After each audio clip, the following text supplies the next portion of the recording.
Marilah kita sampai kepada firman Tuhan. Saya membacakan firman Tuhan Filipi pasal 4 ayat 2 mulai.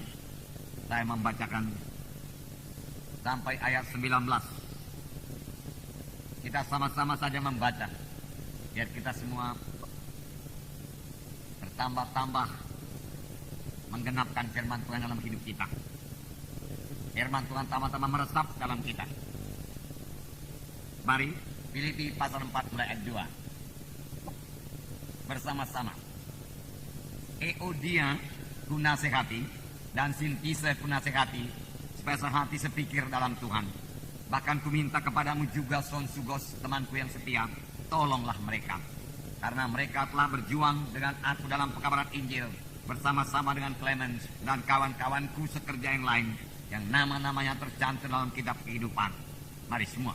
4. Bersukacitalah senantiasa dalam Tuhan. Sekali lagi kuatakan bersukacitalah. Hendaklah kebaikan hatimu diketahui semua orang. Tuhan sudah dekat. Janganlah hendaknya kamu khawatir tentang apapun juga, tapi nyatakanlah dalam segala hal keinginanmu kepada Allah dalam doa dan permohonan dan ucapan syukur. Damai sejahtera Allah yang melampaui segala akal akan memelihara hati dan pikiranmu dalam Kristus Yesus. Jadi akhirnya saudara-saudara, semua yang benar, semua yang mulia, adil, suci, semua yang manis, semua yang sudah didengar, semua yang disebut kebajikan dan patut dipuji, pikirkanlah semuanya itu. Dan apa yang telah kamu pelajari, dan apa yang telah kamu terima, dan apa yang telah kamu dengar, dan apa yang telah kamu lihat padaku, lakukanlah itu. Maka Allah sumber damai sejahtera akan menyertai kamu. Aku sangat bersukacita dalam Tuhan, bahwa akhirnya pikiranmu dan perasaanmu bertumbuh kembali untuk aku. Memang selalu ada perhatianmu, tetapi tidak ada kesempatan bagimu. Kukatakan ini bukanlah karena kekurangan, sebab aku telah belajar mencukupkan diri dalam segala keadaan. Aku tahu apa itu kekurangan, aku tahu apa itu kelimpahan. Dalam segala hal dan dalam segala perkara tidak ada sesuatu yang merupakan rahasia bagiku, baik dalam hal kenyang maupun dalam hal kelaparan, baik dalam hal kelimpahan maupun dalam hal kekurangan. Segala perkara dapat kutanggung dalam Dia yang memberi kekuatan kepadaku. Namun baik juga perbuatanmu, bahwa kamu telah mengambil bahagian dalam kesusahanku. Kamu sendiri tahu juga, hai orang-orang Filipi, pada waktu aku baru mulai mengabarkan Injil, ketika aku berangkat dari Makedonia, jemaat yang mengadakan perhitungan hutang piutang dengan aku selain daripada kamu. Karena di Tesalonika pun kamu telah 1-2 kali mengirimkan bantuan kepadaku. Tetapi yang kuutamakan bukanlah pemberian itu, melainkan buahnya yang makin memperbesar keuntunganmu. Kini aku telah menerima semua yang perlu daripadamu, malah lebih daripada itu. Aku berkelimpahan, karena aku telah menerima kirimanmu dari Epaphroditus, suatu persembahan yang harum, suatu korban yang disukai dan yang berkenan kepada Allah. Allahku akan memenuhi segala keperluanmu menurut kekayaan dan kemuliaannya dalam Kristus Yesus. Sampai di situ dulu. Saudaraku, yang pertama nasihat Paulus, saudara, kepada sidang Filipi. Sini dikatakannya Euodia ku nasihati dan Sintise ku nasihati, supaya sehati sepikir dalam Tuhan. Saudara, tentunya ada perselisihan di antara mereka, dan tiap-tiap perselisihan ini menduka citakan Roh Kudus. Tuhan menghendaki setiap anak-anaknya saling mengasihi. Tuhan menghendaki setiap anak-anaknya bersatu dan bersehati dalam pekerjaan Tuhan. Hanya satu gereja Tuhan, satu sidang Tuhan yang bersatu dan bersehati, yang bisa mengerjakan pekerjaan Tuhan, yang bisa menggenapkan amanat agung. Firman Tuhan berkata, dalam persatuanlah berkat Tuhan dicurahkan. Ada kuasa dalam persatuan. Secara dunia juga, saudaraku. Dahulu waktu kami anak-anak, kami 7 orang bersaudara. Orang tua kami selalu berkata, bersatu kalian 7 orang bersaudara, maka kalian akan menang, kalian akan berhasil. Lihat saja lidi, dia katakan.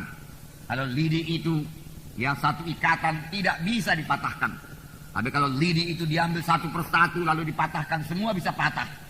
Demikian kalau kalian berpecah-pecah, dia katakan. Dan itu memang benar, saudaraku. Secara dunia, bahkan pekerjaan dunia pun, saudaraku, berhasil kalau banyak orang bersatu bersehati dan punya satu tujuan. kita melihat dalam menara Babel. Menara Babel bahkan bukan kehendak Tuhan. Tetapi orang-orang pada zaman itu berkata, mari kita bersatu. Mari kita buat satu menara yang puncaknya sampai ke langit. Lalu mereka bersatu. Lalu mereka bekerja sama. Mereka berserati. Mereka punya satu goal. Mereka punya satu tujuan. Membangun menara sampai ke langit tingginya. Dan saudaraku, Tuhan harus campur tangan. Mengapa? Karena pekerjaan mereka itu berjalan dengan lancar dan baik. Lalu Tuhan lihat, menara itu tentunya begitu kecil kepada Tuhan. Tetapi Tuhan turun. Dan Tuhan hanya memecahkan bahasa mereka. Dengan pecahnya bahasa mereka, mereka tidak mengerti satu sama lain. Maka persatuan mereka juga pecah. Dengan pecahnya persatuan mereka, mereka tidak sanggup lagi, tidak dapat lagi membangun menara Babel. Tapi kalau mereka bersatu, mereka sanggup membangun bangunan yang bagaimanapun besarnya. Saudaraku, yang kekasih dalam nama Yesus, perlu persatuan dalam sidang Tuhan. Kalau kita bersatu, saudaraku, dan memang kita sudah bersatu, saudara lihat bertuhan, saudaraku, dalam sidang ini. Jiwa-jiwa selalu selamat tiap-tiap minggu. Baptisan 400-500 orang dikirimkan Tuhan tiap-tiap bulan. Kuasa Tuhan dinyatakan. Tetapi kuasa Tuhan itu bisa lebih banyak lagi dinyatakan kalau persatuan kita bertambah teguh lagi. Sebab firman Tuhan berkata, pekerjaan-pekerjaan yang aku kerjakan akan kamu kerjakan. Bahkan pekerjaan-pekerjaan yang lebih besar daripada ini akan kamu kerjakan. Karena aku pergi kepada Bapa. Kita belum melihat pekerjaan-pekerjaan yang lebih besar daripada yang dikerjakan Yesus. Bahkan belum melihat semua pekerjaan-pekerjaan yang dikerjakan Yesus. Tapi Tuhan sudah menjanjikannya. Orang mati dibangkitkan, saudaraku. Yang lumpuh berjalan, yang buta melihat. Dan ribuan jiwa diselamatkan.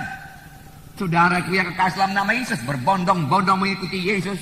Ruangan-ruangan penuh. Dan ini memang sudah mulai, saudaraku, diberikan Tuhan dalam sidang Tuhan ini. Puji Tuhan, saudara. Tapi kalau kita lebih bersatu, lebih bersekati, lebih memperhatikan satu sama lain, maka kuasa Tuhan akan bertambah-tambah, luar biasa lagi dinyatakan. Amin, saudara. Inilah kuasa persatuan.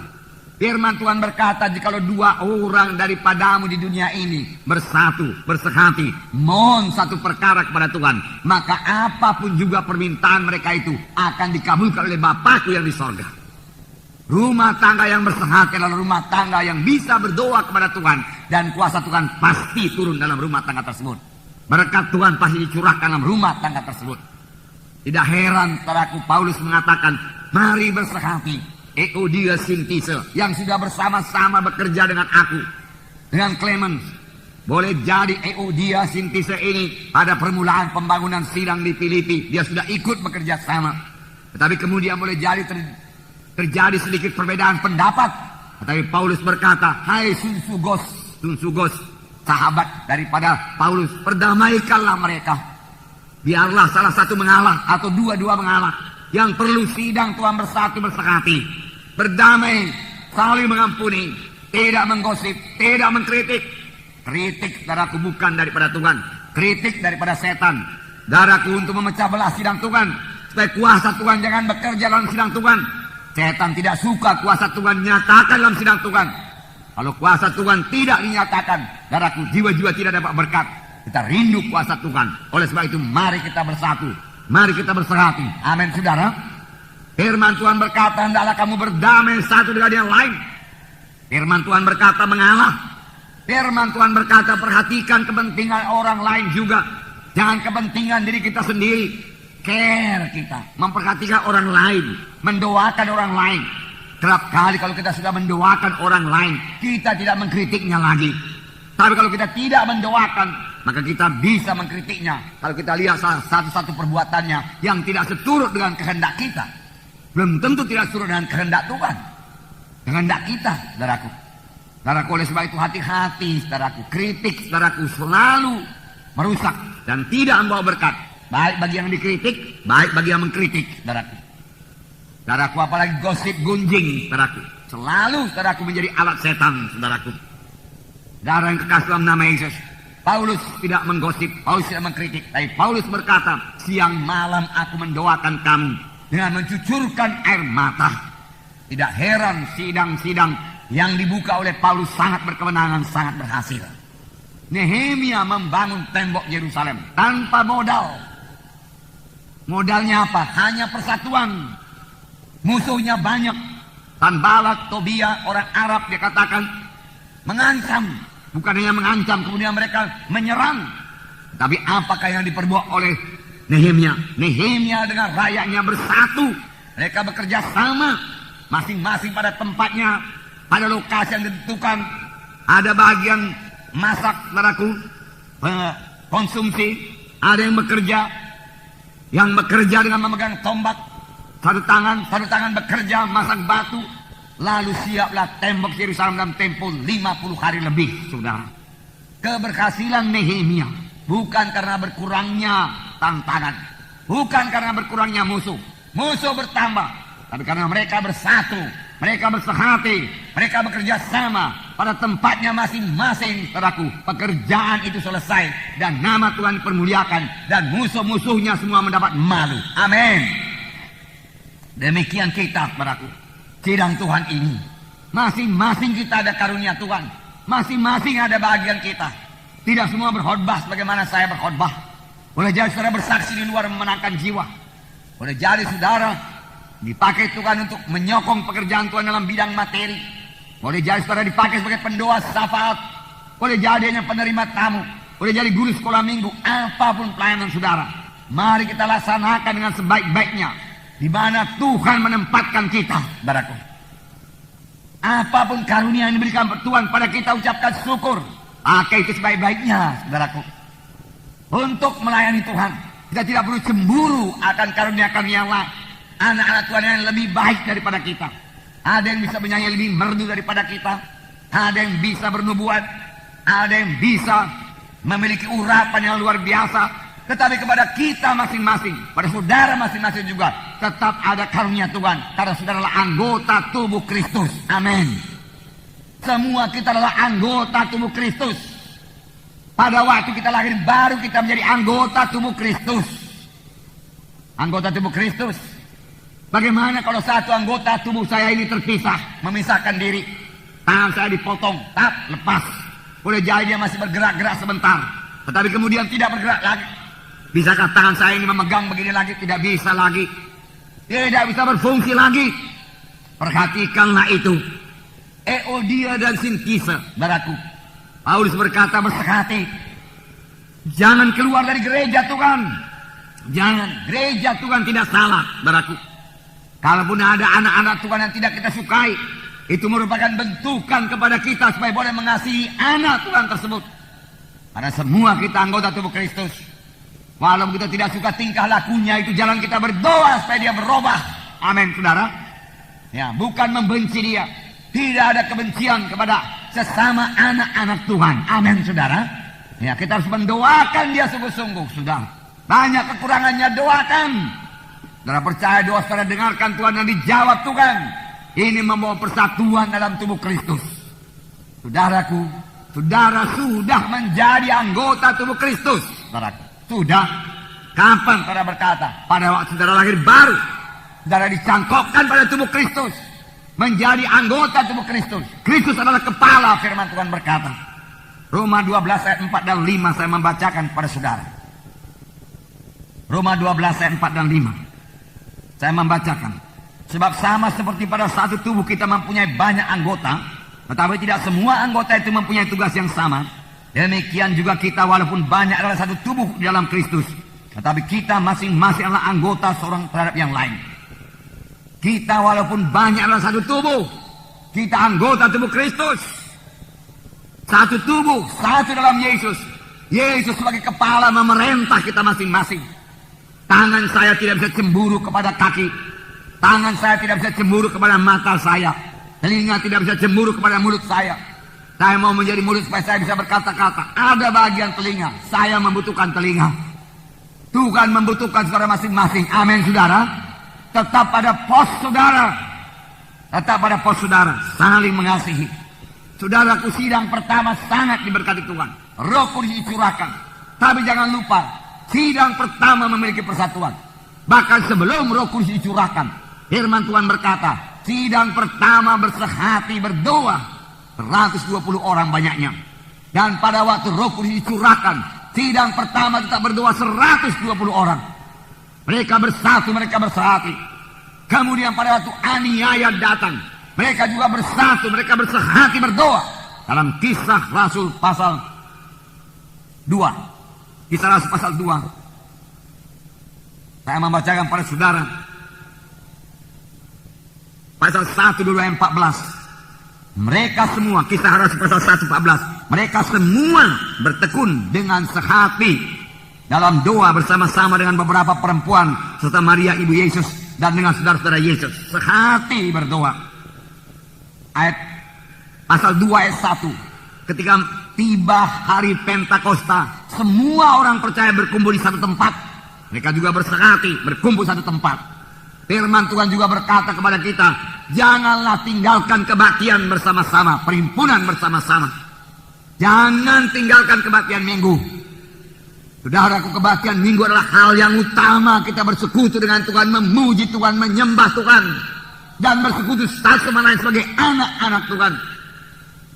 Saudaraku, setan bisa menyodorkan banyak acara-acara lain pada hari Minggu dan gangguan-gangguan pada hari Minggu. Boleh jadi dia kirim teman-teman kita datang, family-family kita datang. Tetapi semua itu tidak bisa menghalangi kita untuk beribadah kepada Tuhan pada hari Minggu. Hari Minggu, saudaraku, hari untuk beribadah, bersyukur kepada Tuhan. Itulah kekuatan kita sepanjang minggu yang akan datang, saudaraku. Karena kita bersekutu dengan Tuhan. Itu hari yang pertama dalam minggu itu untuk Tuhan. Kisah Rasul pasal 2. Ayat 46. Saya bacakan pada saudara, masih banyak ayat. Dan dengan sehati mereka berkumpul tiap-tiap hari dalam bait Allah. Mereka memecahkan roti di rumah masing-masing secara bergilir dan makan bersama-sama dengan gembira dan dengan tulus hati sambil memuji Allah. Dan mereka disukai semua orang, dan tiap-tiap hari Tuhan menambah jumlah mereka dengan orang yang selamatkan. Sambil bertekun dan dengan sehati mereka berkumpul. Nah, saudaraku yang kasih dalam nama Yesus, ini sidang pertama. Bersatu, bersehati, bersatu, bersehati. Saudaraku, dan sidang pertama, saudaraku, berhasil menggenapkan amanat agung pada zamannya. Mereka menginjil, kuasa Tuhan dinyatakan, mujizat Tuhan dinyatakan, bayang-bayang Petrus menyembuhkan. Mereka membaptiskan 3.000 orang karena mereka bersatu, karena mereka bersehati. Nama Tuhan dipermuliakan, saudaraku. Saudara, masih banyak jiwa-jiwa terhilang di luar sana. Kami baru pulang dari penginjilan, saudaraku, seperti saya saksikan minggu yang lalu. Dari Sumatera Selatan, dari Lampung, saudara, dari Jawa Barat, saudaraku, di Jakarta, saudaraku, dari Surabaya, Jawa Timur, kemudian Jawa Tengah, daerah istimewa Yogyakarta, saudaraku, entah berapa provinsi dan daerah istimewa itu, saudaraku. Dan kami melihat masih banyak jiwa-jiwa, saudaraku, perlu dimenangkan buat Tuhan. Perlu sekali kuasa Tuhan dinyatakan, dan perlu sekali kita semua bersiap-siap, saudaraku, mengambil bagian, saudaraku, dalam pekerjaan Tuhan ini. Saudara, perlu sekali kita semua diberkati Tuhan untuk ini. Dilengkapi Tuhan dengan kuasa dan tanda ajaib. Bertumbuh menjadi dewasa sehingga bisa berdoa buat mereka. Sekarang saya mau bertanya kepada saudara. Bisakah seseorang menjadi dewasa kalau dia tidak tetap pada satu sidang Tuhan yang hidup? Saudaraku. Saudaraku, kalau satu tanaman, saudaraku, yang sudah mulai tumbuh, mulai berakar, saudaraku, mulai subur, kemudian dipindahkan lagi tempatnya ke tempat lain, saudaraku. Saudara, dia tidak akan bisa bertumbuh dengan baik. Bahkan kemungkinan besar, saudaraku, apa yang terjadi kepada tanaman itu, dia akan mati, saudaraku. Demikian juga seorang anak Tuhan yang tidak menetapkan hatinya untuk menyerahkan diri pada satu gereja yang hidup, saudaraku, tidak bisa bertumbuh dengan baik, saudaraku. Ini, saudaraku, saudara, saya melihat dari pengalaman dan instruksi dengan Alkitab, saudaraku. Saudara boleh selidik Alkitab, saudaraku. Saya sudah lama melayani, saudara, dan telah jumpa banyak orang, saudaraku. Banyak orang tidak suka menyerahkan diri pada satu gereja. Dia suka, saudaraku, raun-raun dari satu gereja ke gereja yang lain. Oh, bosan di sini, dia di sana musiknya enak. Sana firman Tuhan menyegarkan. Oh, sana nggak usahlah firman Tuhan menengking di sana dan lain sebagainya. Saudara, dia ambil mana yang dia suka. Bagi anak-anak, saudaraku, suka makan bonbon saja, tanpa mau makan makanan yang bergizi untuk pertumbuhan rohaninya. Tidak ada yang merawat. Firman Tuhan berkata, gembala-gembala sedang berjaga-jaga atas jiwa-jiwamu, dia katakan. Tetapi orang yang pindah-pindah dari satu gereja ke gereja yang lain, saudaraku, dari satu kebaktian ke kebaktian lain, tidak punya gembala. Saudara, bagaimana domba-domba yang tidak punya gembala, tersendiri mengetahui. Dia menjadi mangsa-mangsa yang empuk saja, saudaraku, daripada singa-singa. Karena tidak ada yang melindungi, saudaraku, tidak ada yang melindungi. Saudaraku yang kasih dalam nama Yesus, dapat saya simpulkan lagi, saudaraku, seorang yang tidak menyerahkan dirinya pada satu gereja yang hidup tidak akan pernah sampai kepada panggilan Tuhan yang sepenuhnya di dalam hidupnya. Saudara, seorang jiwa, saudaraku, ya, selamat dalam pelayanan saya, saudaraku, saya pikir sekitar tahun 80, saudara. Kemudian, saudaraku, dia sekolah Alkitab, saudaraku, di Jawa, dapat tidak STH, kemudian melayani satu gereja, kemudian tidak puas pindah ke gereja yang lain, kemudian melayani di yayasan, kemudian melayani di majalah, saudaraku. Terakhir, saudaraku, waktu season heading di Jakarta, dia bertemu dengan saya. Apa dia katakan? Dia mengeluh. Dan dia katakan, Pak Munti, dia katakan, bagaimana kalau saya kembali ke Gereja Kemenangan Iman Indonesia? Saya katakan, bagaimana kamu sudah STH? Saya katakan, dan kamu bukan belajar di Institut Alkitab Rema. Tentu nanti pengajaran yang kamu berikan lain daripada yang kami berikan di Institut Alkitab Rema. Bagaimana kamu bisa melayani jiwa-jiwa? Biasakan mengeluh. Karena hidup saya nggak tentu sekarang ini. Pelayanan saya tidak tentu. Memang saya berjumpa dengan jiwa ini di balik papan dalam persekutuan doa.